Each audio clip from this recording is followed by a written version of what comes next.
kita langsung saja teman-teman silaturahmi kepada pemilik rumah tersebut ya teman-teman. Kebetulan si bapaknya sedang ada di rumah dan berkenan mau diajak ngobrol. Assalamualaikum. Waalaikumsalam warahmatullahi wabarakatuh. Alhamdulillah teman-teman, kita bisa silaturahmi lagi sama Bapak. Pak, gimana kabarnya Pak? Alhamdulillah baik. Nah, sehat ya Pak ya? Alhamdulillah sehat-sehat aja. Lagi nyantai Pak? Ya gini aja lah. Nah ini teman-teman, ini boleh memperkenalkan diri terlebih dahulu Pak. Saya ngobrol bersama Bapak siapa nih Pak? Saya Bapak Aep. Bapak Aep. Ya. Bapak Aep ini ya bisa dikatakan dulunya itu kisahnya kelam ya Pak ya. Itulah. Tapi ini bisa memotivasi buat kita teman-teman. Jadi Pak Aep ini pahit manisnya kehidupan pernah dialami sama Bapak Aep. Dari mulai terpuruk, dari mulai bangkit lagi ya Pak ya. Ya, nama juga roda kehidupan terus berputar ya Pak Aep ya. Ya. Pak Aep bisa menceritakan kisah-kisah Pak Aep waktu dulu tuh Pak Aep, kisah-kisah kelam Pak Aep lah, dari mulai pemuda sampai sekarang, sampai saat ini bisa menjadi pengusaha roti bakar Pak Aep. Ya kalau awal memang saya lagi masa muda, memang dibilang saya tenang hidup lah gitu. Tenang. Ya bisa dibilang udah berjalan gitu kan kalau di masa muda. Cuman saya semenjak menjalankan berumah tangga, menjak punya anak 5 itu, memang saya kehidupan terpuruk betul itu. Terpuruk. Oke. Berarti dari mulai muda juga Bapak udah misalkan udah bisa dikatakan untuk ukuran orang di kampung sukses ya Pak ya? Ya bisalah cukup gitu kalau buat sendiri gitu kalau lagi bujangan. Pas lagi muda. Terus pas awal-awal pernikahan mulai goyah kehidupannya Pak ya? Mulai punya anak 5, saya betul-betul kehidupan terpurukan betul. Itu dulunya Pak Aep usaha apa Pak sebelum jadi usaha roti bakar Pak? Ya paling di kampung musiman aja, ada misalnya kita nanam padi, atau misalnya jual beli ikan gitu kalau dulu. Cuman ya itu semenjak 2007 saya memang sampai lari ke daerah sini itu memang betul-betul keterpurukan. Jadi istilahnya kalau dulu itu sebagai bandar pare ya Pak ya? Pokoknya di kampung mah dikatakan gitu. Itu biasanya jual padinya kemana Pak? Ke daerah mana Pak? Ya kadang dulu kan adik saya juga buka pabrik di sini. Jadi saya ambil itulah cari dari petani gitu kan. Nah, terus kalau sudah sininya saya sempat jual bibit-bibit juga gitu kan, bibit-bibit kayu. Apa itu yang penting kita memikirkan bagaimana ini napahin anak istri gitu kan. Oh, gitu.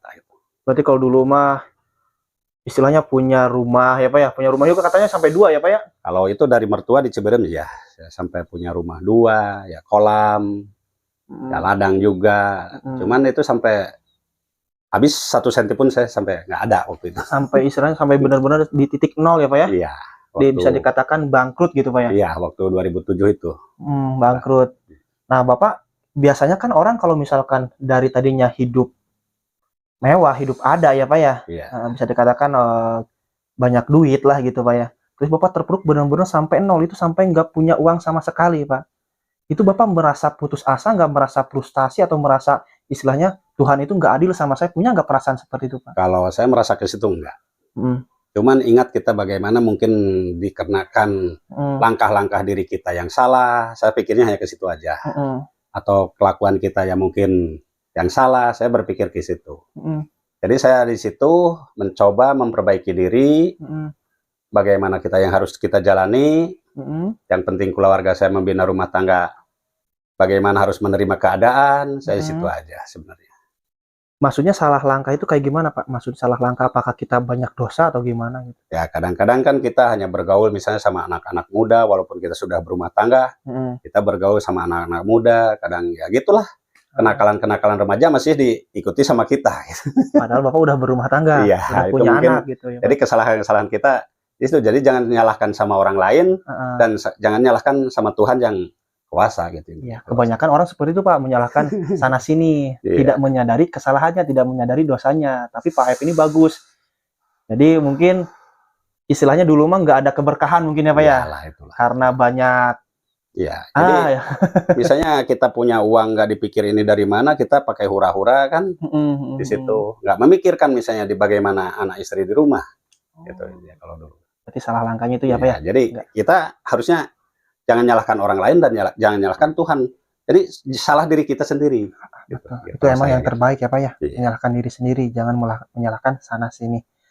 Terus Pak bisa bangkit lagi, usaha awal mulanya gimana tuh Pak? Bisa bangkit lagi, bisa mempunyai rumah, tanah kebeli lagi, sampai yang tadinya Bapak jual bisa dibeli lagi sama Bapak, itu gimana sih Pak? Ceritanya tuh Pak. Memang awal mula anak saya yang ke satu ikut kerja di orang, di roti gitu kan.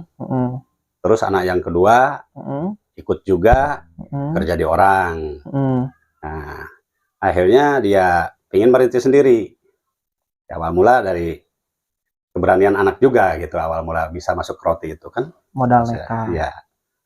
Ya, alhamdulillah sudah anak berjalan.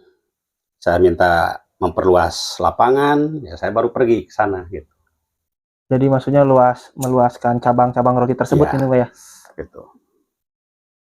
Dan untuk penghasilan sendiri Pak, kalau boleh tahu nih, boleh dijawab atau tidak, per bulan sekarang Bapak bisa mendapatkan omset berapa sih Pak? Ya, kalau ya alhamdulillah, kalau masalah penghasilan hanya kebutuhan dan keinginan ya, yalah, alhamdulillah. Cukup ya Pak ya? Ya tercapai. Asal keinginan Bapak pengen bangun rumah atau pengen apa, terkabul ya Pak ya. Tapi lu cukup lumayan besar loh, karena memang daerah Cirancai itu banyak banget pengusaha roti bakar semua Pak ya. Terus di daerah seberang, di daerah Kalimantan. Nggak mungkin kan? Kalau saya kan memang belakangan juga di roti, orang-orang lain udah pada sukses, kalau saya masih belum gitu. Masih merintis. Kalau dulu Pak penghasilan waktu jadi bandar padi, jadi bandar kayu itu penghasilan berapa sih Pak per bulan? Sebenarnya kalau yang itu kadang diambil buat makan aja, ya karena ada dapat, ada enggak kan. Kalau gitu nggak nentu gitu kan. Nggak nentu. Jadi nggak mungkin karena nggak berkah itu ya Pak ya? Ya mungkin. Karena banyak salahnya Bapak, itu salah langkah. Kadang merasa punya uang, pengeluarannya lain, nggak fokus apa yang dituju gitu kan. Dihambur-hamburkan ya Pak ya. Nah ini jadi untuk para penonton nih, para kalian. Jadi kalau misalkan sekarang lagi muda-mudi atau lagi sukses berjalan usaha atau bekerja di tempat-tempat yang bagus, yang enak, gaji besar, jangan dihambur-hamburkan ya Pak ya. Iya. Karena Pak Aib juga pernah mengalami seperti itu, akhirnya terpuruk mah nggak ada yang nolongin ya Pak ya, tetap Pak Aib sendiri gitu. Bahkan kalau misalnya buat anak-anak sekarang juga, kalau misalnya punya rezeki lebih, harus ingatlah sama yang di bawah-bawah kita kehidupannya. Oh gitu. Nah ini Pak rahasianya nih Pak, dari mulai terpuruk nih Pak, bisa bangkit lagi. Itu apa sih Pak rahasia yang dijalankan, yang di istiqomah istilahnya Pak ya? Atau baca sholawat, baca dikir atau ya apa gitu Pak? Kalau saya memang sempat datangin orang tua gitulah. Kalau saya anggap orang tua itu kan, ya ngasih saya saran. Memang itu harus banyak yasinan, memohon sama Tuhan gitu kan. Ya, saya waktu itu karena kalau dibilang saya orang bodoh lah. Jadi saya minta gabung sama orang tua, minta tiap malam Jumat dikhususkan gitu kan, dorong doa buat keluarga saya, mudah-mudahan Tuhan memberkahi misalnya buat kehidupan keluarga kita.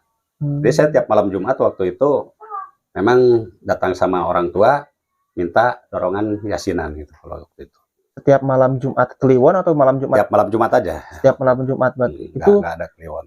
Sampai sekarang masih berjalan Pak? Kalau sekarang memang udah nggak, tapi masih kalau sama orang tua tetap masih silaturahmi tetap dijaga, dijalin ya Pak ya. Berarti istilahnya sama guru gitu ya Pak ya. Berarti kalau dulu itu kodironya itu atau baca yasinan berapa malam Jumat Pak? 40 malam Jumat ke 41 dibilang khotam waktu itu saya. 41 berarti hampir 1 tahun lebih ya Pak berjalan. Kurang lebih ya, karena 1 bulan itu 4 malam Jumat, 40 itu ya kurang lebih 1 tahun ya Pak ya berjalan. Biayanya juga cukup besar ya Pak ya. Ya, alhamdulillah. Minimal untuk menjamu para tamu ya Pak ya. Jamu yang datang ke sini.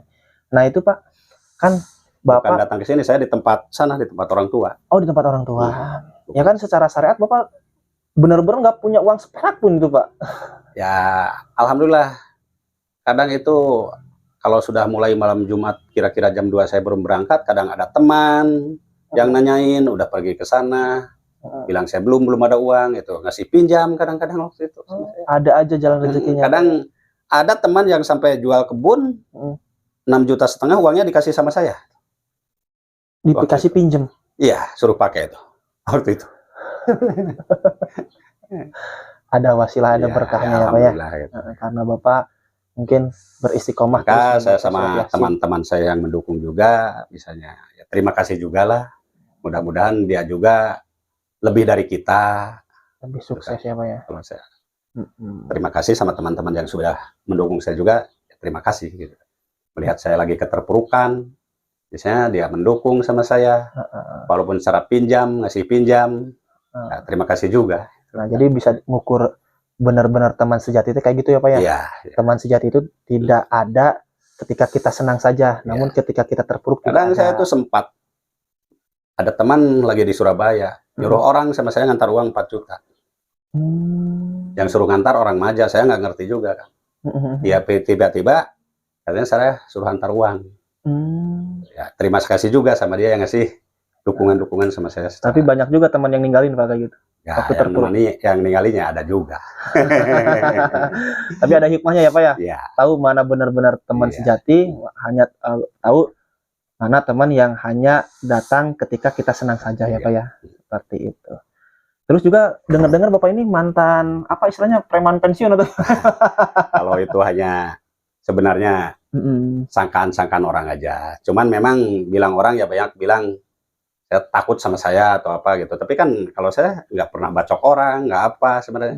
Kadang saya menggertak itu hanya buat menyelesaikan. Cuman nggak digertak itu mungkin nggak ada rasa takut, itu aja kalau saya. Menggertak contohnya gimana Pak? Ya maksudnya kalau ada orang mau berkelahi gitu kan, saya menyelesaikan masalahnya. Kadang-kadang orang ngotot, udah sama saya aja kalau mau berkelahi gitu lah. Berantemnya sama saya. Ya gitu. Tapi, jadi itu kalau dikatakan orang mungkin saya yang gagah, yang galak, padahal saya pinginnya selesai di situ kan, jangan sampai. Tapi kan kalau misalkan orang di kampung Pak suka punya apa ya istilahnya hodam atau kajadugan ya Pak ya. Iya. Nah Bapak sendiri punya nggak Pak waktu dulu waktu jadi preman tuh Pak? Kalau saya enggak. Oh, enggak. Jadi saya hanya kepercayaan diri aja. Sama saya percaya sama Tuhan yang di atas. Gitu kan. Gitu. Kalau kita nggak salah mungkin kita selamat lah. Oke. Ini Pak, lanjut ke sini nih Pak. Saya lihat ada apa nih? Ada keris dan juga mandau sama kujang. Nah itu apa Pak? Kalau itu hanya apa, aksesoris saja. Aksesoris saja. Nggak ada isinya, nggak ada hodamnya gitu. Cuman mandau kenangan dari Kalimantan. Ada kenalan di sana ngasih, ya kita bawalah. Oh gitu. Jadi dari tempat Bapak usaha. Gitu. Iya. Kalau sekarang Bapak tanah sendiri di sini lu punya berapa bata Pak? Punya berapa ratus bata? Enggak, cuman ini aja mungkin 76 lah. 76 bata. 76 bata. Iya. Yang dibangun ini, bangun rumah. Yang dibangun rumah sama yang samping sama yang dipakai kolam itu. Yang samping juga tadi sempat dijual juga Pak ya? Ya, itu kan saya memang dapat beli juga, ini semuanya dapat beli. Cuman waktu itu sudah dijual lagi sama orang lain. Yang belakang sudah dijual sama orang lain, cuman ya alhamdulillah kita bisa tarik lagi. Bisa kembali lagi sama kita. Dari pas terpuruk dijual semua tanahnya Pak ya? Iya. Nah ketika Bapak bangkit lagi, dibeli lagi. Ya. Memang itu karena dorongan anak-anak sebenarnya. Ini bangun rumah sendiri habis anggaran biaya berapa Pak? Ya, paling mungkin 800 lebih dikit lah. 800 juta? Ya. Oh ini juga nih, bagus teman-teman nih. Apa? Bukan Gibson, ini apa sih namanya teh? PPC ya, PPC atap rumahnya juga bagus banget. Punya Bapak. Oh boleh keliling rumahnya nggak Pak? Ya, cuman itu berentakan di bawahnya. Sama Bapak nggak apa-apa? Boleh. Oke. Ini berarti ruangan keluarga ya Pak ya? Iya. Ruangan keluarga, terus? Cangken lampu nangka. Di sini ada satu kamar. Satu kamar tidur utama. Kamar tidur anak yang ini. Paling besar. Yang anak yang kedua. Oh yang ini yang? Iya. Boleh nih saya lihat-lihat ke dalam Pak? Bukan. Oh bagus. Semua ya Pak teman-teman. Pakai PPC semua. Ini ruangan apa Pak? Ruangan keluarga aja. Ruangan keluarga. Nah, ini adanya nih. Adek lagi apa Dek? Lagi nonton YouTube ya? Luas Pak ya? Rumahnya ada terdapat berapa kamar sih Pak di sini? 5. 5 kamar? Iya. Waduh. Banyak amat kamarnya Pak. Emang punya anak berapa Pak? Anak 9, jadi saya banyakin ruangan gitu kan. Oh, punya anak 9 pantas ya Pak ya. Jadi banyak anak, banyak rezeki itu memang betul ya Pak ya. Punya anak 9. Jadi kalau misalnya lagi kumpul, kadang masih kurang juga kamarnya. Nggak cukup. Cuma 5 kamar, anak 9 ya, harusnya ada 9, 10 sama bapak ya kamarnya. Iya. Ini kemana Pak? Ke dapur. Ini dapur. Kamar mandi ya. Kamar mandi. Dapurnya juga luas ya.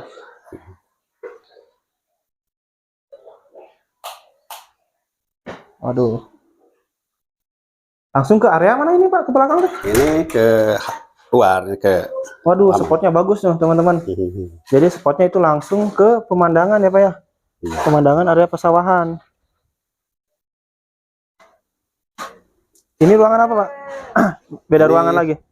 Dibilang ruang tamu juga. Oh, ruang tamu. Oh, di sini. Oh, ada 2 ruang tamunya berarti selain di depan. Ini ruang tamu juga, ini kamar lagi. Oh gitu.